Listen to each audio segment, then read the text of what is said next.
always give a good return on their investment. I know it's tough sometimes when you start a new project. Jot down some objectives, and if it's appropriate, share them. Share them with your client. Say, these are the things that I want to do while I'm working with you.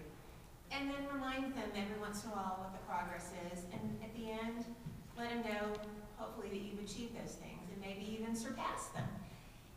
And you know, if you're having trouble, everybody has trouble, everybody has dry spells every once in a while, just get creative and find something you're passionate about and join a nonprofit board. Do PR for their board, or write for their newsletter, or do anything that you enjoy. Those connections that you make may not pay today, but those may be relationships that will be paying relationships in the future. And there's nothing wrong with giving your services away. And say, if there's someone you really want to work with, they're a little hesitant, just say, okay, I'll tell you what, I'll do this first project gratis. And then, we'll see how it works, and if you like it, then we'll reach an agreement on payment for future work.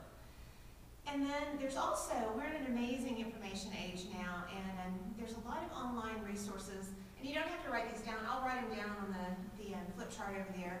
But there are some freelance job boards. I know all of you know IABC job boards, or not job boards, but places you can market yourself. IABC Marketplace, are y'all familiar with that?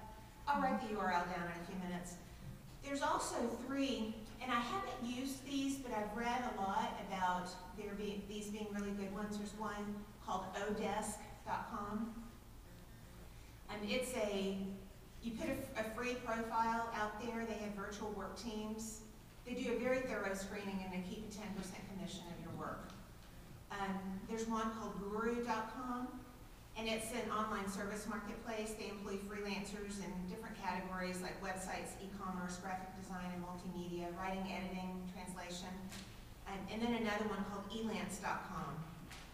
And that one, you put a free profile out. They retain 6 3/4 to 8 3/4% to cover the service fee and the payment processing. And then they pay you as your work is finished.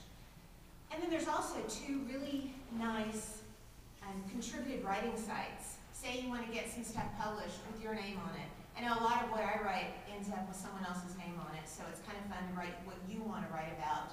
And they don't pay a lot, but they pay. And it's called, one is associatedcontent.com, and the other one is suite101.com. And with associated content, you can put photos, videos, articles.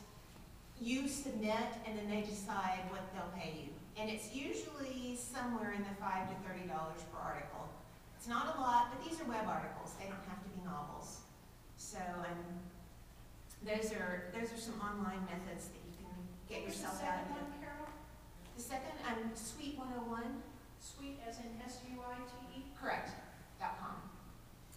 And then the last thing, I know that probably every freelancer has had to deal with this at some point, knowing when to let go of a client. And that's okay. Sometimes your work is done. Sometimes you sort of part ways as far as your way of thinking, and that's okay. Sometimes your client wants to hire you. So that's something to keep in mind as well, and kind of think through what your long-term strategy is as to whether that's an option for you. So those are my points to pass along.